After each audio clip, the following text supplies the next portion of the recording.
Buen día, buenas noches a todas las personas que nos acompañan el día de hoy. Eh, a continuación, estaremos presentando la conferencia de prevención de la neumonía en personas adultas mayores a cargo del doctor Arturo Galindo Fraga. A continuación, me permitiré leer brevemente su semblanza del doctor Galindo. El doctor Arturo es médico cirujano por la Facultad de Medicina de la Universidad Autónoma de México, especialista en medicina interna e infectología en el Instituto Nacional de Ciencias Médicas y Nutrición Salvador Subirán, maestro en ciencias médicas, infectología por la Universidad Nacional Autónoma de México. Pertenece al Comité de Ética en Investigación y es subdirector de Epidemiología Hospitalaria y Control de Calidad de la Atención Médica desde 2014 en el Instituto Nacional de Ciencias Médicas y Nutrición Salvador Subirán. Es investigador en Ciencias Médicas C de la Secretaría de Salud y miembro del Sistema Nacional de Investigadores Nivel 1 y de las Juntas de Gobierno del Hospital General de México y del INER. Bueno, doctor Galindo, es un gusto para el INAPAM contar con su participación el día de hoy en la conferencia de prevención de la neumonía en personas adultas mayores. Le cedo la palabra, no sin antes recordarle a las personas que nos acompañan el día de hoy que puedan depositar sus preguntas y comentarios sobre el tema en el chat que está disponible en la plataforma de Facebook y las mismas que estaremos retomando al finalizar la presentación. Adelante, doctor Arturo. Muchas gracias. Antes que nada, pues agradecer la invitación al INAPAM y a quienes tengan la habilidad de conectarse para escuchar estos conceptos que platicaré en la siguiente hora. Me voy a permitir compartir una presentación.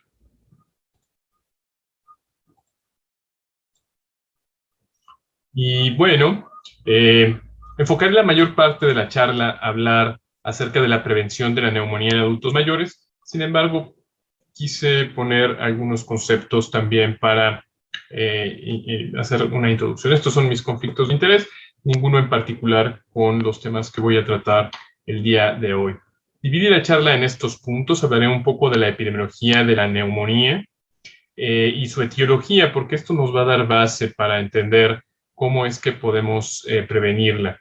Obviamente, en adultos mayores esto es un problema importante y hablaremos acerca de los factores de riesgo para posteriormente ya entrar en las estrategias de prevención y siendo una de las más importantes la vacunación, me extenderé un poquito en ese tema que es como la parte central de la charla para finalmente terminar con algunas conclusiones. En un principio, en cuanto a la epidemiología de la neumonía adquirida en la comunidad, pues nada más mostrarles este reciente comunicado de prensa que ha hecho el INEGI acerca de las 10 principales causas de muerte en el primer semestre de 2021. Obviamente estamos inmersos en estos 2 años y fracción de pandemia que han modificado muchas cosas, tomando en cuenta que parte de la patología que nos da el COVID-19 pues tiene que ver con neumonía. Pero bueno, si separamos un poquito ese padecimiento que, como desafortunadamente pueden ver ahí, pues ha sido la primera causa de mortalidad en este periodo, veremos que dentro de las enfermedades infecciosas de transmisión de persona a persona, de las que continúan siendo estando dentro de las 10 primeras causas están neumonía e influenza, que no necesariamente son lo mismo. La registramos así en México. Tienen algunas condiciones diferentes. La influenza puede ser una causa de neumonía adquirida en la comunidad y aunque se comparten algunos factores de riesgo y algunas manifestaciones clínicas, pues bueno, son padecimientos diferentes, importantes los dos. Y afortunadamente con una prevención similar. Entonces, bueno, es importante tenerlos ahí en la mente. Como ustedes pueden ver, en general fue la quinta causa de muerte, sexto lugar en mujeres, octavo lugar en hombres. Aunque esto pues va a variar de acuerdo a a la edad. Desafortunadamente, los adultos mayores, y ustedes pueden ver cómo va creciendo el número de fallecimientos de acuerdo con la edad, pues se da con mayor frecuencia, ¿no? En las personas de más de 65 años, y después, bueno, va disminuyendo. Hay algunas personas que tienen factores de riesgo que no están relacionados con la edad. Sin embargo, uno de los más fuertes factores para un desenlace mortal de la neumonía o desarrollar una enfermedad grave, pues sí, es la edad. Y bueno, lo mencioné un poquito más adelante, el tener neumonía, pues condiciona que en los años, en meses y años siguientes, se incremente la mortalidad cuando se compara con aquellas personas que no desarrollan la neumonía. En cuanto a los agentes causales más frecuentes de esta patología, eso es algo que no ha cambiado mucho en la etapa prepandémica, que es a la que me voy a referir. Una importante proporción de estas infecciones está causada por el Streptococcus pneumoniae, una bacteria bastante latosa, en el sentido de que nos da esta patología, nos da meningitis. Casi el 40% de los casos está dado por este patógeno. Posteriormente vendrán otros dentro de los que llamamos típicos, como Haemophilus influenza. Esto hablando de neumonía adquirida en la comunidad. No voy a tocar los puntos de las neumonías que se asocian a los cuidados de la salud, en donde se modifica un poco esta etiología. Mencionar, es importante que se considera que una no despreciable cuarta parte de las neumonías son ocasionadas por patógenos de los que denominamos atípicos, ¿no? Como micoplasma, como legionela, a veces asociada a una infección previa Clamidófila pneumoniae. Y creo que ahora todos lo tenemos mucho más presente, pues algunos virus que en particular en adultos mayores pudieran ser causa de enfermedad grave, de neumonía en la comunidad grave, influenza, que es el que tenemos más cercano con esta periodicidad invernal a la que estábamos acostumbrados antes de la pandemia, la cual se ha modificado en estos 2 años, pero que muy probablemente conforme vaya habiendo menos actividad de SARS-CoV-2, vaya retomando ese papel predominante que va teniendo hacia la temporada invernal. Hay algunos datos que lo sugieren ya en el hemisferio sur. Veremos cómo se comporta ahora en nuestro invierno que tengamos en el hemisferio norte. También hemos aprendido que influenza no es el único virus que puede dar problemas. Está el virus respiratorio sincicial, por ejemplo, que aunque anteriormente lo teníamos como más presente en personas con inmunocompromiso, niños pequeños, muy claramente, pues ahora sabemos que en determinadas estaciones invernales puede dar tan frecuentemente casos graves como a veces lo hace influenza. Es un virus para el cual ahorita no tenemos tratamiento y que, bueno, pues algunas de las medidas de prevención que mencionaremos pues nos pueden ayudar con él también. En cuanto al diagnóstico etiológico, bueno, pues ya lo mencionamos, ¿no? Las neumonías en la comunidad que pueden llevar tratamiento ambulatorio, en forma importante streptoneumonía, pero también algunos de los atípicos, y las graves que requieren hospitalización, pues predominantemente Streptococcus pneumoniae, y bueno, ya aparecerán en estas que les he comentado, no voy a profundizar mucho, que requieren atención en la terapia intensiva o que se desarrollan en las casas de cuidado, en donde entran algunos otros patógenos como son los gram negativos, que son más en relación con estas condiciones y a veces tratamientos previos que se dan para diferentes infecciones de otra forma, ¿no? Una de las condiciones que, bueno, es indispensable mencionar siempre que hablamos actualmente de cualquier enfermedad infecciosa, pues es el desarrollo de resistencia. Desafortunadamente, en los últimos años, esto es una de las amenazas que se consideran importantes a la seguridad mundial, global. Es uno de los programas prioritarios de la Organización Mundial de la Salud, el establecer los programas para tratar de controlar el desarrollo de resistencia. Aquí, hablando en particular de Streptococcus pneumoniae, pues nada más esta gráfica que pues muestra lo que ya muchos conocemos, ¿no? Conforme va creciendo el uso de alguna familia, algún tipo de antibióticos, es como respuesta simplemente por la selección natural que sucede por la exposición de los antibióticos, pues que se van quedando las cepas que son más resistentes. Este es nada más un ejemplo de una de las herramientas que ahora ya no nos gusta utilizar tanto en adultos mayores y les podemos evitar, terapéuticas, que son el grupo de antibióticos que llamamos quinolonas, y conforme se fueron prescribiendo, es la década en donde se disparó el uso de las quinolonas, como fueron apareciendo algunas cepas resistentes a las mismas.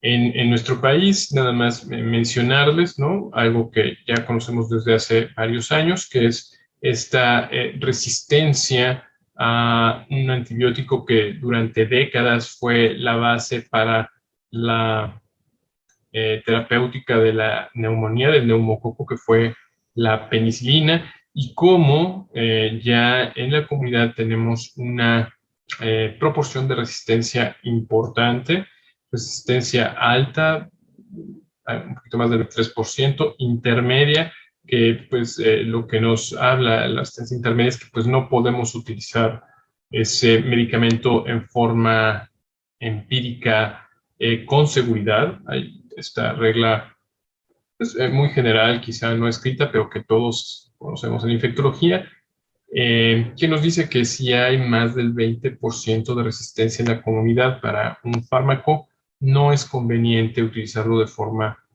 empírica, y que solo debería de utilizarse cuando ya se tiene un aislamiento y el antibiograma correspondiente. Así hay algunos otros fármacos para los cuales comienza a haber resistencia, particularmente para el Streptoneumonia. Está otro grupo de fármacos que se utilizan con frecuencia para el tratamiento de infecciones respiratorias, que son los macrólidos, con también una resistencia más allá del 20%, por lo cual no como un tratamiento antibiótico dirigido. A veces lo seguimos utilizando en combinación con algún otro antibiótico, pero más por una característica que tiene ese grupo de antibióticos en relación con, vamos a llamarlo, una inmunomodulación, ¿no?, en varios tejidos, incluyendo el tejido respiratorio, y en donde se ha visto que aún a pesar de que las cepas pudieran ser resistentes, siempre y cuando haya un antibiótico que lleve el peso del tratamiento, en ocasiones, en las formas graves, pudiera tenerse una mejor resolución de algunos problemas neumónicos en los pacientes que reciben macrólidos. En cuanto a los factores de riesgo que comentábamos para la neumonía, que bueno, aquí les pongo una definición que han utilizado en las diferentes guías que se han venido publicando ya ahora en conjunto por parte de la Asociación Americana del Tórax y la Asociación Americana de Enfermedades Infecciosas, ¿no?, que pues es la infección aguda del pulmón que tiene un inicio reciente, que se acompaña de algunos cambios en los estudios de imagen o en la exploración física, ¿no?, y excluyendo pues las que están asociadas a los cuidados de la salud. Generalmente buscamos que se presenten al menos 3 o más de estos síntomas, ¿no? Frecuentemente tos, aunque debemos de considerar que en adultos mayores a veces el cuadro puede estar presentándose en una forma atípica. Pero bueno, puede haber expectoración, disnea, dolor pleurítico, las alteraciones auscultatorias que hemos mencionado, fiebre, mismos que, repito, en los adultos mayores no siempre tienen que estar presentes, y debemos de ser muy cuidadosos y tener una suspicacia diagnóstica particular. Si ustedes ven adultos mayores, lo conocerán perfectamente bien. Esas alteraciones en el estado despierto, confusión, a veces son hipotermia, las manifestaciones que no vemos en la población en general, pero que en el adulto mayor nos hablan de que puede presentarse un cuadro neurológico. En cuanto al cuadro clínico y radiográfico, que se además algunas imágenes representativas, ¿no? Tenemos las famosas neumonías típicas, caracterizadas por estas manifestaciones radiológicas de las consolidaciones lobares importantes, típicamente causadas por Streptococcus pneumoniae. También algunas otras bacterias piógenas se manifiestan de esta forma, ¿no? Con un síndrome pleuropulmonar típico de lo que llamamos condensación. Y luego están este otro 25% de las neumonías atípicas que hace algunos años que se hizo esta división, bueno, pues coincidían estos síntomas no tan característicos de lo que pensamos que es una neumonía, como el comienzo gradual, el predominio de síntomas extrapulmonares como cefalea, mialgias, artralgias, malestar general, y un patrón radiográfico que no es el típico de la consolidación lobar. Esto quizá hemos aprendido a lo largo de los años, desde la pandemia del 2009 con influenza, ahora con COVID, pues que no necesariamente es así, si bien estos infiltrados intersticiales podrían ser considerados como los clásicos de la neumonía atípica. Sabemos que varios de los patógenos que dan estas infecciones pudieran en algún momento, no con frecuencia, pero también presentarse como neumonía lobar. Entonces debemos de hacer esta importante correlación clínico-radiológica para pues tratar de inferir cuál es el agente causal. Idealmente, bueno, pues obviamente tener el tratamiento. Hay numerosas guías de cómo abordar este problema, incluso de cómo prevenirlo, y pues nada más quería pues mencionar este punto, ¿no? Que las guías, como su nombre lo indica, pues son guías. Y a pesar de lo que les voy a decir, pues yo soy un fanático de las guías. Nos ayudan a hacer abordajes a veces más estructurados.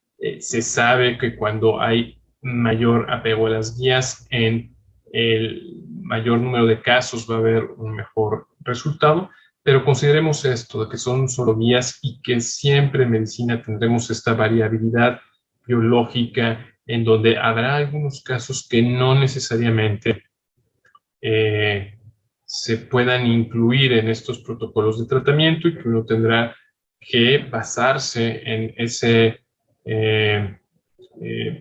relación con el paciente, ¿no? Ese razonamiento clínico de estarlo acompañando en cómo va desarrollando su enfermedad, y de acuerdo a las herramientas diagnósticas a las que tengamos o no tengamos acceso, pues quizá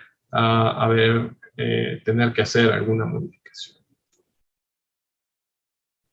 Un punto importante, sobre todo cuando uno se enfrenta como médico de primer contacto, y pues médicos de primer contacto, en particular en las neumonías, podemos estar muchos involucrados. Puede ser nuestros colegas médicos generales, puede ser el geriatra, puede ser un internista, el mismo infectólogo, los neumólogos, que nos enfrentamos a esta situación. Y bueno, uno de los pasos importantes, y lo pongo ahí entre los dos, es después de haber identificado el cuadro y empezar a hacer o no, dependiendo de las condiciones en las que se encuentra nuestro paciente, procedimientos para un diagnóstico etiológico, pues una evaluación para decidir en dónde es que se le va a llevar el seguimiento a estos pacientes. Y para eso se han desarrollado pues varias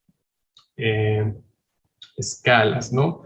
Debemos de decidir, una vez que identificamos una neumonía, si el paciente se debe de hospitalizar, si el paciente lo estamos observando en un servicio de urgencias, si podemos darlo de alta para que continúe su tratamiento de forma ambulatoria, y si esto no es conveniente para él, pues decidir en qué parte del hospital debe recibir atención, si esto es en un piso, en un servicio general, o requiere, porque llegan pacientes en estas condiciones, o requiere del apoyo de una unidad de cuidados intensivos, una unidad de cuidados críticos. Como les decía, se han desarrollado varias escalas pronósticas y de gravedad, algunas de las más conocidas, pues el score de neumonía, el PSI, el CURB y su variación del CURB 65, últimamente incluso con COVID el SMART-CoP y algunos otros que se han venido utilizando. En general en neumonía en la comunidad pues usamos estos que les pongo, ¿no? El índice de severidad de la neumonía validado por Fine ya hace algunas décadas, es una herramienta que ha demostrado a lo largo de este tiempo tener utilidad. Es una herramienta un poco más laboriosa, aunque ahora el acceso a los teléfonos inteligentes, a las páginas de Internet, pues nos facilita el cálculo, pero se requieren algunos estudios paraclínicos para completar.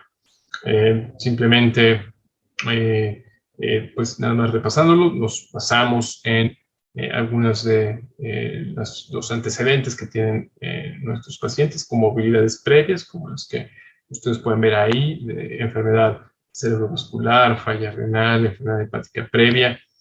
Vean cómo es importante y un factor determinante en la evolución de la neumonía de edad, tanto que pues está ahí considerada en el paso 1 de este índice, ¿no? Y bueno, pues nos da ciertos puntos, ¿no? Y de acuerdo a eso, pues podemos dividirlos en diferentes clases y decidir si es una enfermedad que podamos manejar en forma ambulatoria o requiere del manejo intrahospitalario. El CURB 65, ¿no? Es un índice un poco más sencillo, no requiere tantos estudios paraclínicos. En particular, en este primer desarrollo publicado por Lin, sí utilizaba la urea.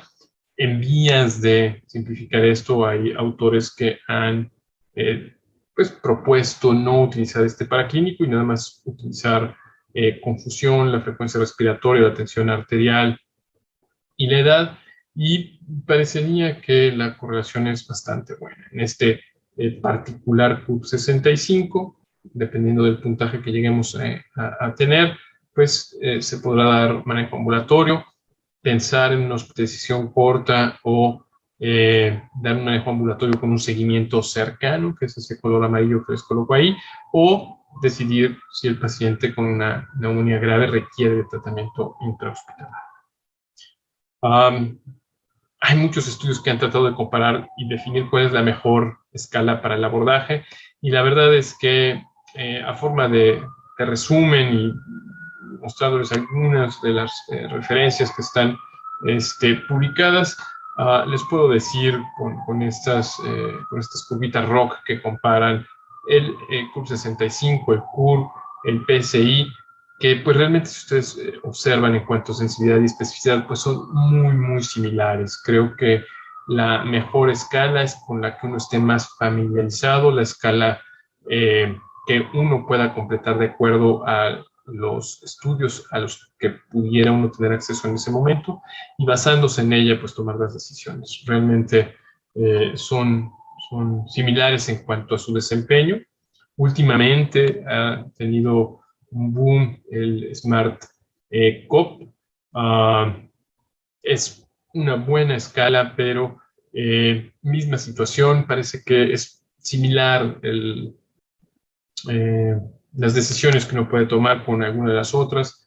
Misma recomendación que he mencionado anteriormente, con la que uno esté más familiarizado, quizá sea la que uno pudiera basarse para tomar algunas decisiones, ¿no? Aquí se comparan, ¿no? CURB 65, el PSI, el SMART-CoP, y como ustedes pueden ver, en cuanto a especificidad, sensibilidad, valor predictivo negativo y positivo, pues son muy, muy, muy similares. Este otro cálculo que nos gusta hacer en las curvas ROC, que es el área bajo la curva, pues también se enciman los intervalos de confianza. Les digo, en mi opinión, pues familiarizarse con una, estarla utilizando. Obviamente también, así como sucede con las guías de tratamiento de diagnóstico, en los índices de gravedad también es fundamental tener en la mente que siempre hay que anteponer el juicio y el criterio clínico. Quizá si corremos una de estas escalas y nos dé un puntaje que nos indique que se beneficia el paciente de recibir tratamiento hospitalario, pero nosotros, viéndolo, tratándolo, más si lo conocemos, consideramos que se debe hospitalizar, independientemente de la escala que usemos, el juicio clínico es el que debe de predominar.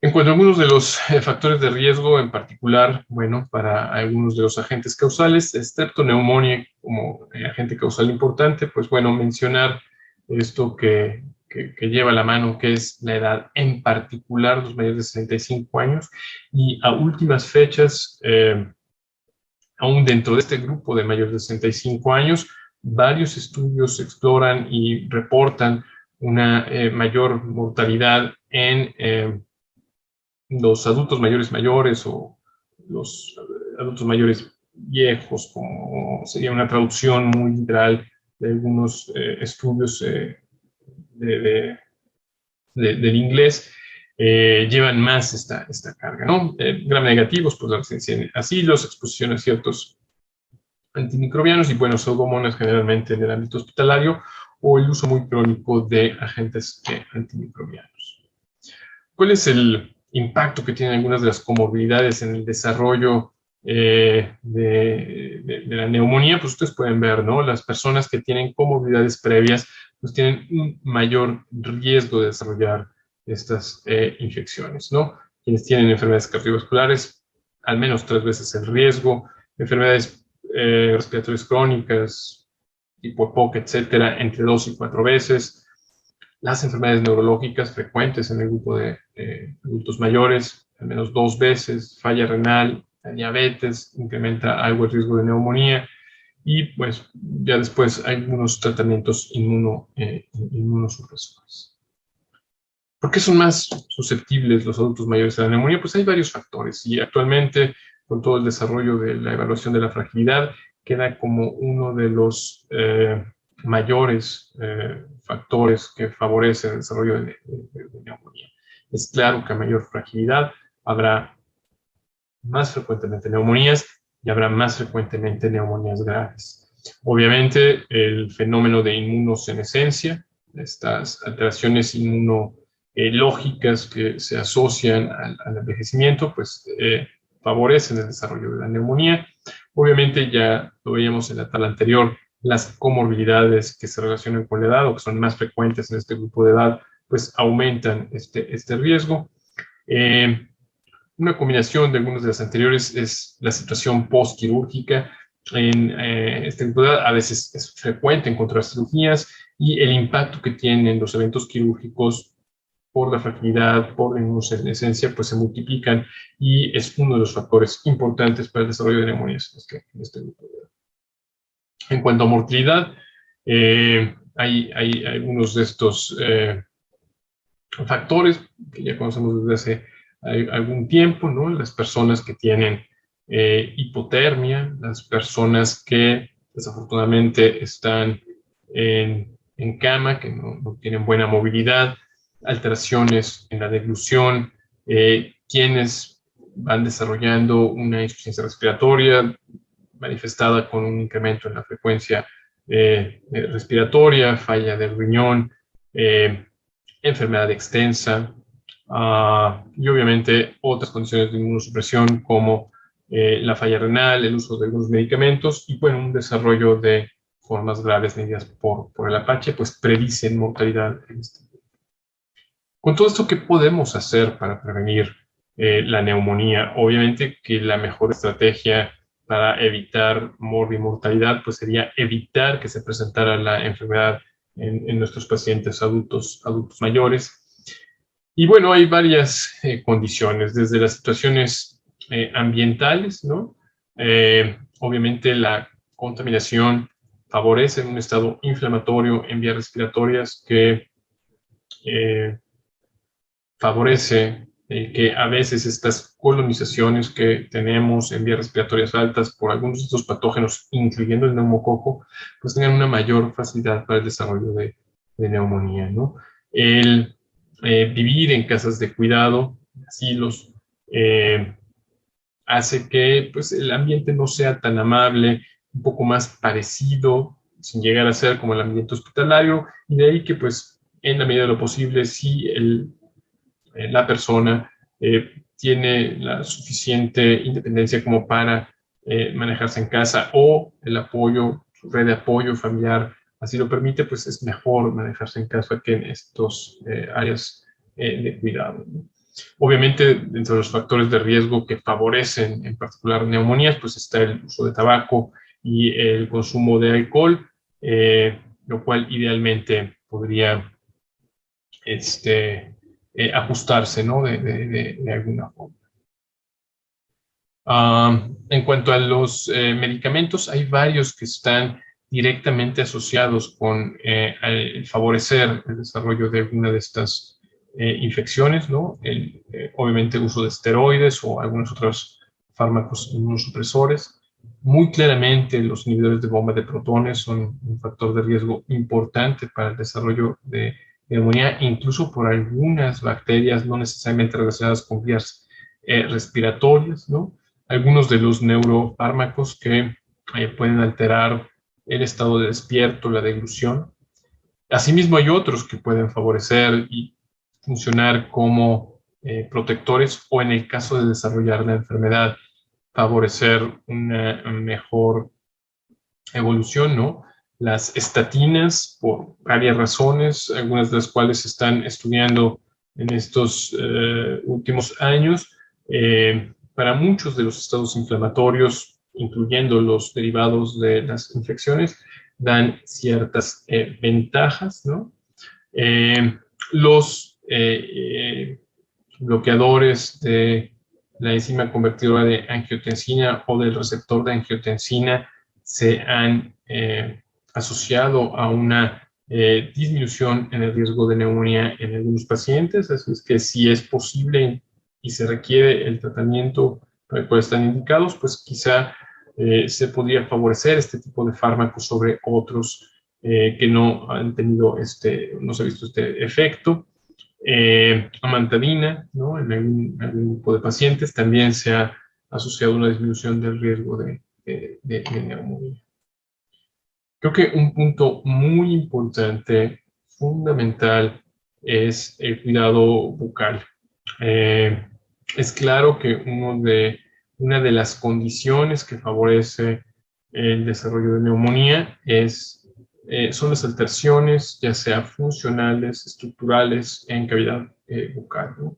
Es necesario mantener una higiene bucal adecuada, una revisión periódica por un odontólogo, enseñar a los adultos o a sus cuidadores mantener, por ejemplo, una buena higiene en la lengua cuando es necesario utilizar prótesis dentales, pues tener una buena limpieza, el retiro durante la noche para evitar la proliferación de bacterias, evitar eventos de broncoaspiración, etcétera, es muy importante.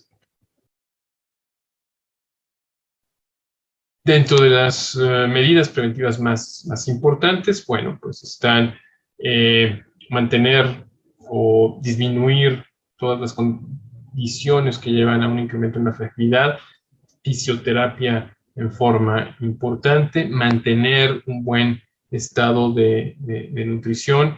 A veces la falta de saliva relacionada con el propio envejecimiento, algunas patologías o algunos de los fármacos que utilizamos, pues debe de ser evitado para que no se altere la microbiota propia de la cavidad bucal y también nos ayude como un escudo biológico para la colonización con algunos gérmenes que pueden desarrollar neumonía.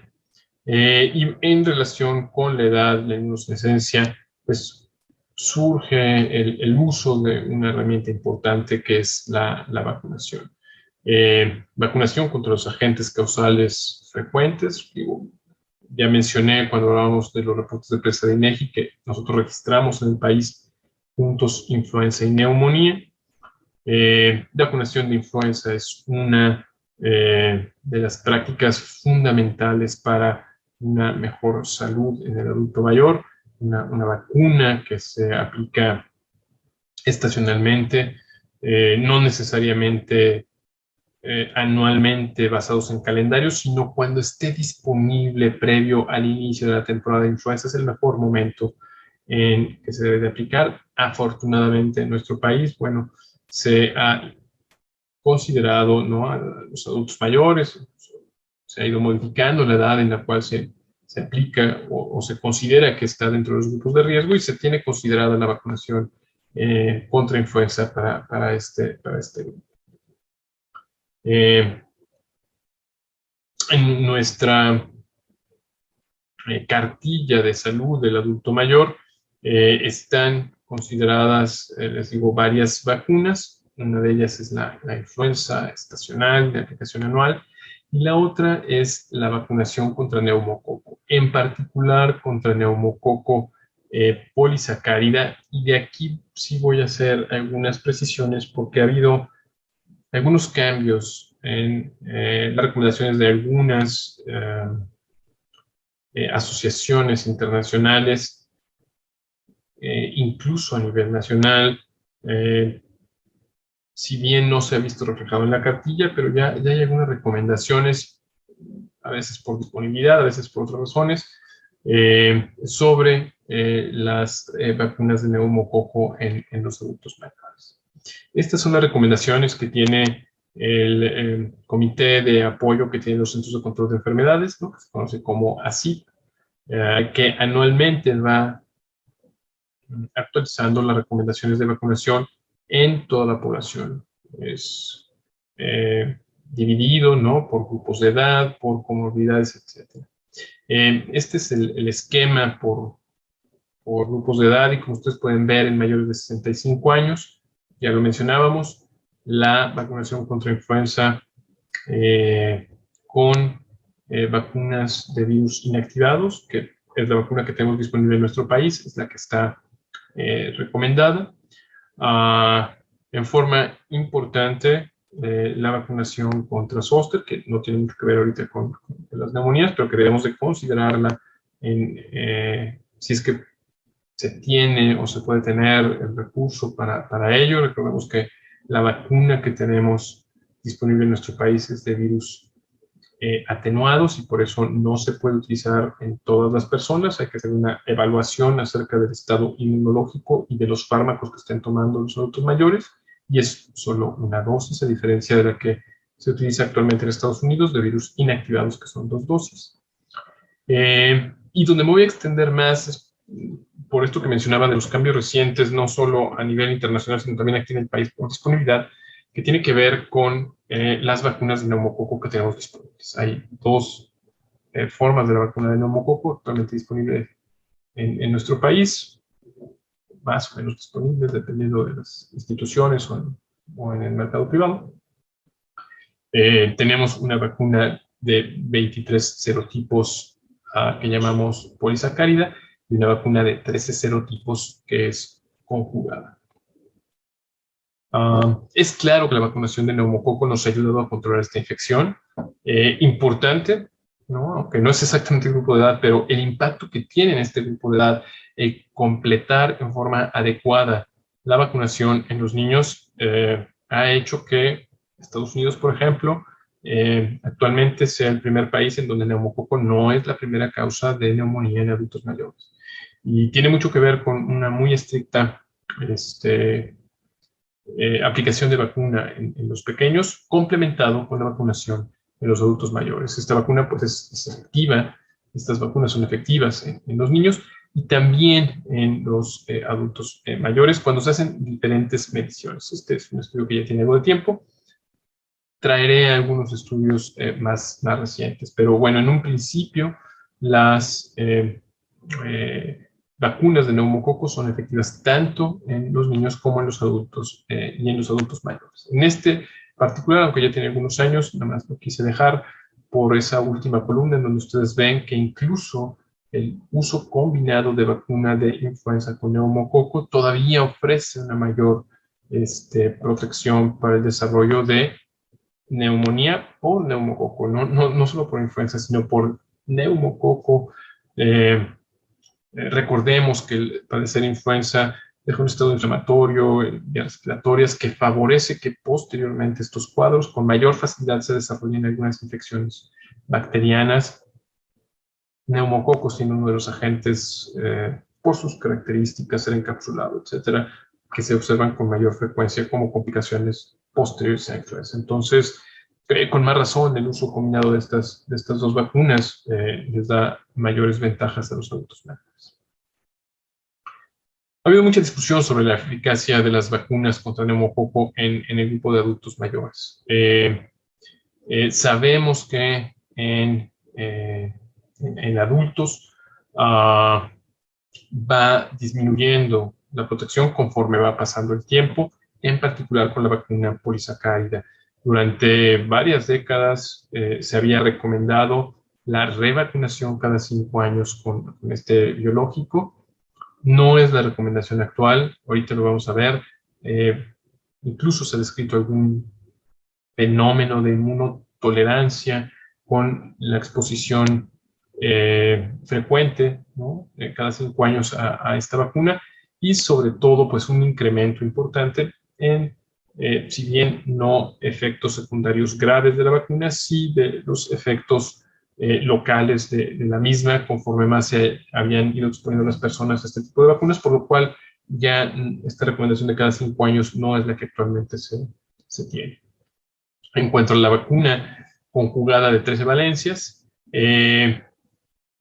y desarrollaré un poquito más este estudio, que es un estudio de los que llaman fundacionales, que se ha tomado como base para muchas de las recomendaciones, que es el estudio CAPITA, pues nos demuestra, ¿no?, una disminución, ¿no?, de infecciones en adultos, tanto por los serotipos que están incluidos en la vacuna como algunos otros serotipos, aunque ya hacia el final de la charla, pues hablaré un poquito acerca de lo que viene con nuevas vacunas.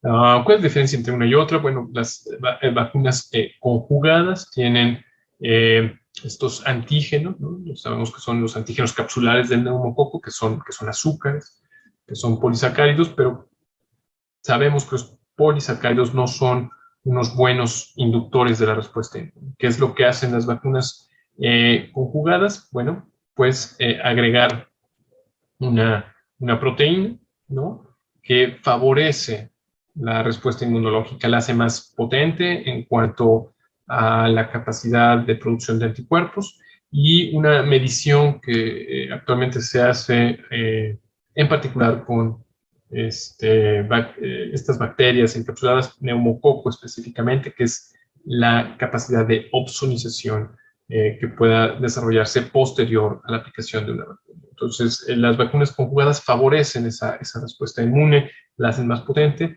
Y una cosa importante, que a lo mejor me adelanto un poco, es también lo que ahora en inmunología llaman el priming, esta primera exposición a ciertos antígenos. Parece que también la respuesta que se monta posteriormente es diferente si se inicia con una vacuna conjugada que con una polisacárida. Personalmente, me parece que la evidencia se inclina en estas secuencias dar preferencia a la exposición de vacunas conjugadas. Es un poco lo que vemos con otras vacunas, ¿no? En otros grupos de edad, ¿no? La vacuna contra pertussis, por ejemplo, es diferente la respuesta inmune cuando se utiliza la vacuna acelular que cuando se utiliza la vacuna de bacterias completas. ¿Y qué les puedo decir de lo que hemos aprendido en estos 2 años con SARS-CoV-2, en donde también, al parecer, el uso de diferentes vacunas, lo que llamamos inmunización heteróloga, puede dar diferentes respuestas inmunes más o menos convenientes. Este es el famoso estudio CAPITA, ¿no?, publicado en el New England ya hace algunos años. Es un diseño aleatorizado, controlado por placebo, con una inclusión muy importante de sujetos, de poco menos de 84.500 sujetos que se pudieron realmente aleatorizar, quedando pues prácticamente equilibrados los grupos, ¿no? Alrededor de 42.250 participantes que recibieron vacuna contra el mismo número que recibió placebo, mayores, ¿no? Adultos mayores. La mayoría pueden verlo aquí en las características de la población. Si nos vamos hacia las últimas pilas, ¿no? En las columnas tanto del grupo que recibió la vacuna como de quien recibió placebo, la frecuencia de personas mayores de 75 años, pues cerca del 70%, pero nada despreciable entre 75 y 85 años, ¿no? Casi 30% y un poco menos del 5% mayores de 85 años. O sea, realmente una población adulta mayor muy importante, ¿no? La edad al momento de la vacunación, como ustedes pueden ver ahí, la mediana es de alrededor de 71 años, lo cual es muy importante para evaluar la respuesta, ¿no? La efectividad de la vacuna. Digo, ahí les manifiesto esto, ¿no? Y pues nada más a forma de resumen algunos de los resultados.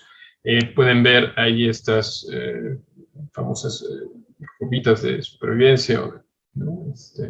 Diferentes formas de análisis de supervivencia. En rojo placebo, en azul el grupo que recibió la vacuna, y vean cómo hay una diferencia, ni siquiera hay que hacer muchas matemáticas, simplemente la distancia que hay entre el placebo y quienes recibieron la vacuna en varios de los desenlaces: neumonía causada por los serotipos vacunales, neumococo invasivo, enfermedad invasiva por neumococo, que es cuando lo aislamos en sangre, independientemente de si se aísla o no en vías respiratorias. Y vean cómo en todos los desenlaces el grupo de personas que recibían la vacuna pues tenían menor número de episodios que quienes recibían en clase. Creo que hay otras mediciones que nos ayudan a ver la efectividad de esta vacuna, que les digo, durante años ha habido mucha discusión qué tan efectiva es o no lo es. Creo que esta línea de tiempo que tienen Estados Unidos, que llevan un seguimiento muy estricto, muy estrecho de la enfermedad por neumococo, y ver cómo va disminuyendo lo que les comentaba, ¿no? Siendo ahora el primer país en que el neumococo no es la primera causa de neumonía, comparándola con el momento en el cual se van introduciendo en sus esquemas de vacunación las diferentes vacunas de neumococo, en particular las vacunas conjugadas, pues es muy claro cómo va disminuyendo la enfermedad. Incluso, como les digo, desde que se introdujo en pequeños, se observa, ¿no?, que en adultos va disminuyendo, quizá por menos circulación en la comunidad, menos exposición de adultos mayores a esta bacteria a través de los pequeños, ¿no? Y bueno, puede ser un poco confuso tener estas dos vacunas para una misma indicación, tener la vacuna neumocóxica conjugada 13 y la polisacárida 23. La verdad es que en este momento en nuestro país pues son más que otra cosa vacunas complementarias, no sustituyen una a la otra. Más adelante quizá ya se puedan simplificar más las cosas, pero estas son vacunas complementarias, ¿no?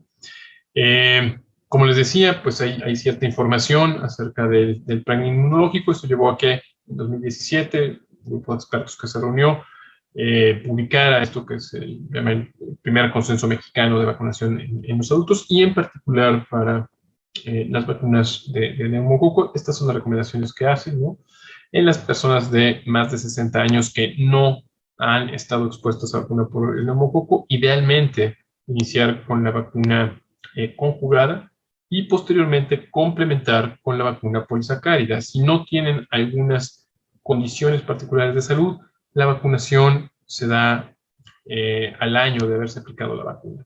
Hay algunas condiciones de unos compromiso más profundo, en donde los centros de control de enfermedades recomiendan acortar este tiempo a 8 semanas, pero son condiciones muy particulares.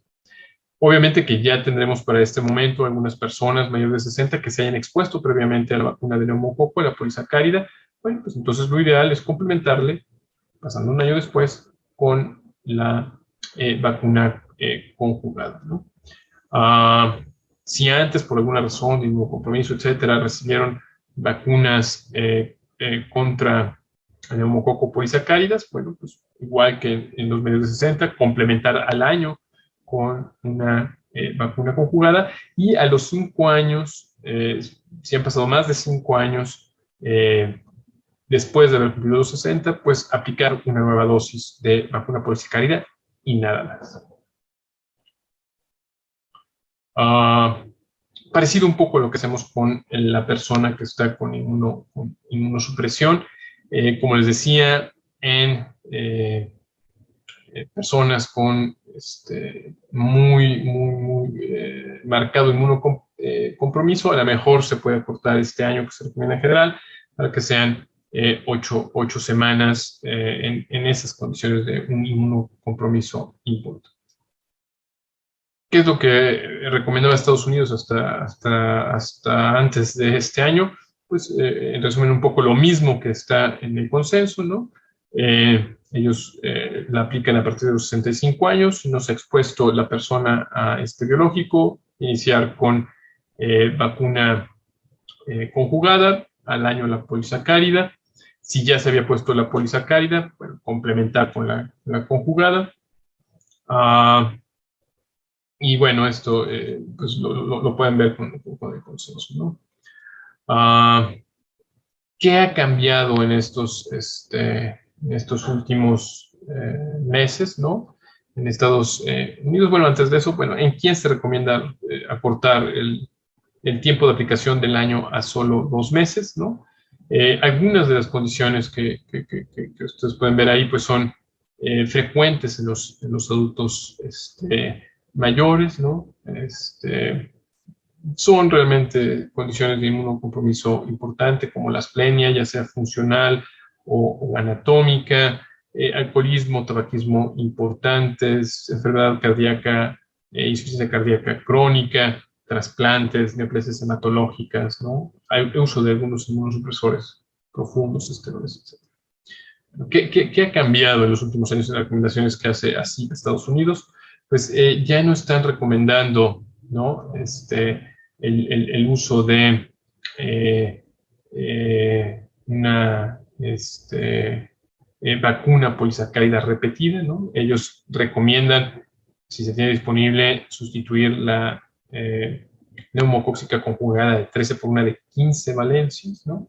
Y, bueno, hacer el complemento con la polisacárida.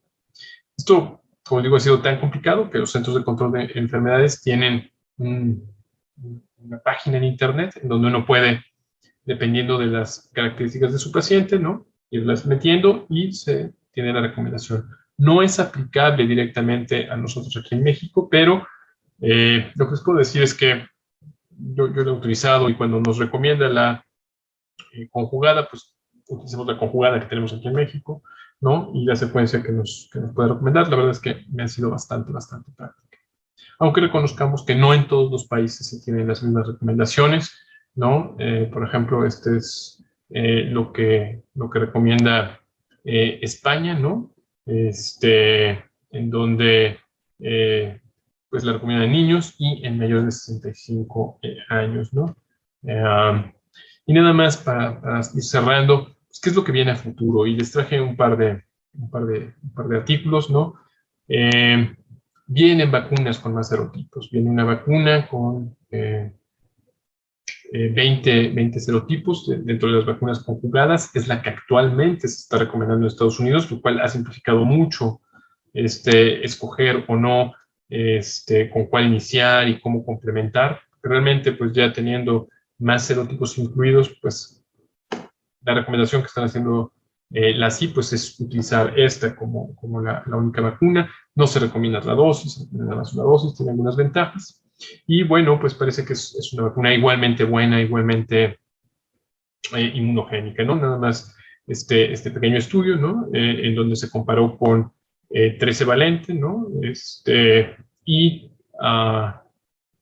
un complemento con 23 valente. En la conjugada de 20 valencias se utilizaba un placebo, solución salina, y después se hacía seguimiento para ver si se había desarrollado enfermedad, y también toma de muestras para ver diferentes mediciones inmunológicas. Como ustedes pueden ver aquí, en colores morados, son las mediciones tanto de niveles de anticuerpos como de esta capacidad de opsonización, y se ve un incremento totalmente comparable a cuando se utiliza la combinación de una vacuna conjugada de 13 valencias complementada con una vacuna polisacárida. Son muy, muy comparables en cuanto a estas dos.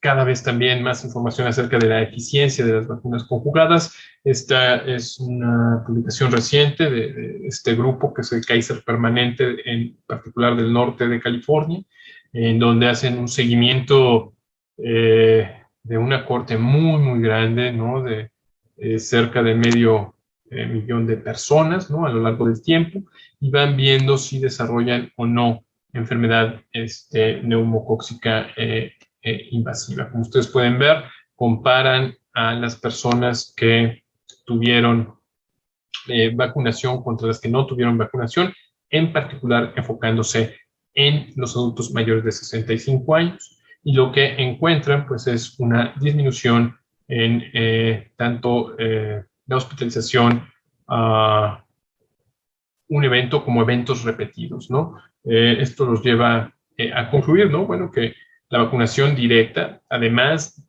en Estados Unidos hay una discusión importante de si es necesario aplicar esta vacuna teniendo tan buena vacunación en los pequeñitos y disminuyendo la circulación que les mencionaba en la comunidad.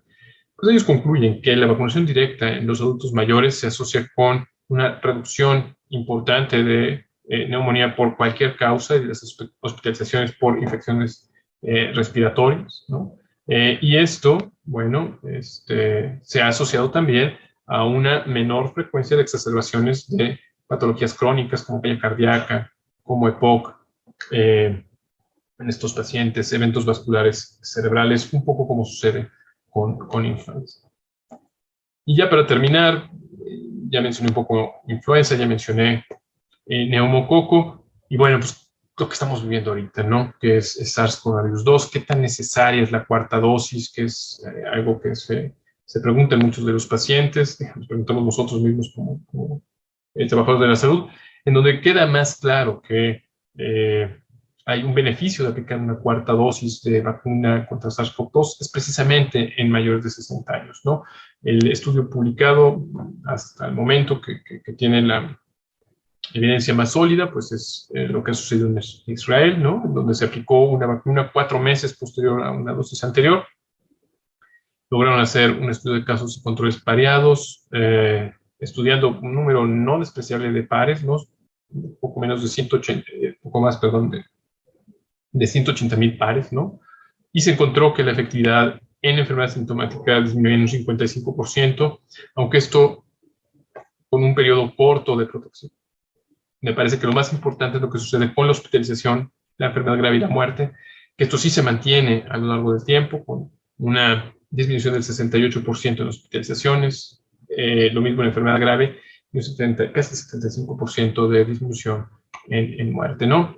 Estas gráficas que les digo son muy buenas, porque ni siquiera hay que hacer muchas matemáticas, ¿no? Simplemente ver la distancia entre el grupo control y quien recibe la cuarta dosis, pues nos muestra que hay un beneficio de aplicar la cuarta dosis en los diferentes desenlaces que les he mencionado.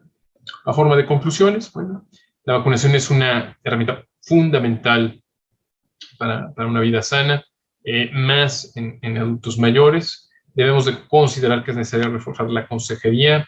A veces ponemos mucha atención en la vacunación de la infancia y nos olvidamos un poco de la vacunación en la edad adulta. Y lo ideal sería buscar la protección de acuerdo a situaciones particulares especiales. A veces, y nuestras desafortunadamente cartillas nacionales de salud a lo mejor se han quedado un poquito atrás de los biológicos que tenemos actualmente disponibles, y bueno, de estar disponibles, pues lo ideal sería echar manos de ellos. Actualmente en las instituciones pues tenemos disponible la vacuna conjugada contra el neumococo. Creo que es un buen momento para aprovechar y exponer el sistema inmune de nuestros adultos mayores a este biológico. Les agradezco mucho su atención y me parece que tenemos un tiempo por si hay algún comentario, alguna pregunta que quisieran compartir y que pudiéramos platicar en estos minutos que quedan. Voy a dejar de compartir mi pantalla este momento.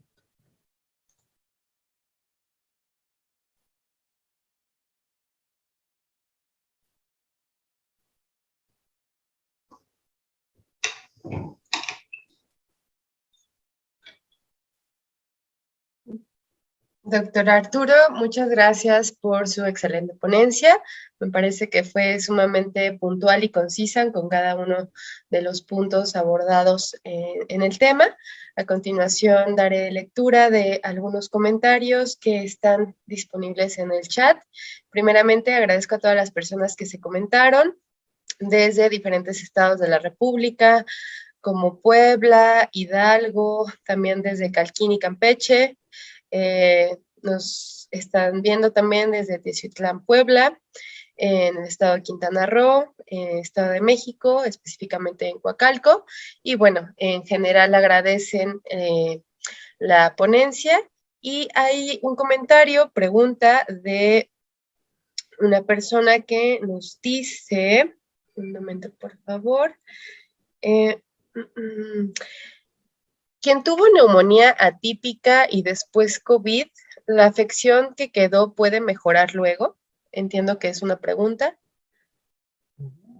Bueno, muchas gracias por la pregunta. Aprovecho también para agradecer, creo que pues, algunas de las cosas que podemos sacar provecho que nos ha dejado la pandemia, pues es esta facilidad de que por estos medios pues lleguemos a tantos lugares, a tantos estados, en verdad muchas gracias por conectarse. En relación con la pregunta que nos hacen, es variable, depende de varios factores, incluyendo la gravedad de la infección que se haya tenido, la necesidad o no del apoyo con ventilación mecánica.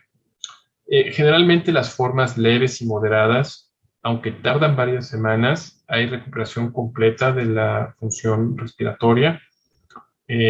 Tanto es así que ni siquiera se recomienda hacer algún tipo de seguimiento, ni de imagen, ni de pruebas de función respiratoria.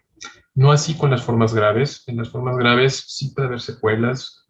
Las personas que han recibido un tiempo prolongado de apoyo ventilatorio mecánico, en ellos sí se recomienda hacer algún seguimiento con pruebas de función respiratoria, y sobre todo para establecer algún programa de rehabilitación, apoyo farmacológico, pero muy importante, rehabilitación respiratoria. Entonces, aunque la pregunta es un poquito general, yo la dividía en esos dos grandes grupos, ¿no? Si están viendo una persona que tuvo una forma grave, pues sí requerirá un seguimiento un poquito más profundo y es posible que quede con algunas secuelas. Si están viendo personas con formas leves, la mayor parte, si no es que todas ellas, van a recuperar por completo su función respiratoria. Ok, me parece que queda atendida la respuesta a esta pregunta. Voy a seguir con algunos comentarios. En general son de felicitaciones por el excelente tema. Y también nos comenta Catalina Gómez, ¿se pueden poner varias vacunas a la vez en las personas mayores? ¿Es seguro? Sí, es seguro.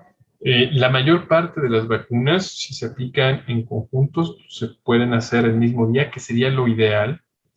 Ahora con COVID hemos aprendido que incluso pasando algunos días entre algunas de ellas no hay ningún problema, ¿no? Muy claramente lo que sucedió con influenza y COVID, en donde pues no se pueden poner el mismo día, se pueden poner ya sin ningún intervalo. En particular, neumococo se combina muy bien con influenza. Quizá el único cuidado que se debe de tener es con la vacuna de Zoster. Esta vacuna no se recomienda aplicar muy cercano a las otras vacunas, a menos que se aplique el mismo día. Entonces considera que no hay problema. Si no, hay que dejar pasar entre 8 y 12 semanas entre la aplicación de neumococo, antes con neumococo, donde puede haber un poquito más de problema, tanto polisacárida como conjugada, y la vacuna de Zoster. Fuera de eso, es seguro y conveniente, no hay mayores problemas hasta donde sabemos ya ahorita. en disminuir los intervalos entre la aplicación de vacunas. Y bueno, esto ha sido muy conveniente porque nos favorece el evitar, ¿no?, oportunidades de vacunación que se pueden perder buscando esperar a que pasen ciertos periodos de tiempo, etcétera. Entonces, se pueden aplicar con toda seguridad en este momento. De acuerdo. Bueno, pues, doctor Galindo, esas son todas las preguntas que nos comparten en el chat de INAPAM. De igual manera, les recordamos a las personas que esta transmisión va a quedar fijada dentro de Facebook de INAPAM, en el cual podrán volver a visualizarla y también compartir sus preguntas, que si es que existen, se las haremos llegar al doctor Galindo para que les dé respuesta. En general, doctor Galindo, me gustaría saber si puede compartirnos algunas recomendaciones generales sobre el tema, además de las que ya expuso en su ponencia. Entonces, bueno, dejo el micrófono abierto. Claro, muchas gracias por las preguntas, por la invitación. A forma de conclusión, yo insistiría, ¿no? Una de nuestras herramientas más poderosas para la prevención de enfermedades infecciosas es la vacunación. Tomarla en cuenta, aprovechar todas estas oportunidades de vacunación, toda visita que tengamos de contacto con los servicios de salud de nuestros adultos mayores para evaluar cómo está su estado de inmunidad. Y además de esto, en particular en la prevención de neumonía, insistiría en dos puntos importantes. Uno, fisioterapia, ¿no?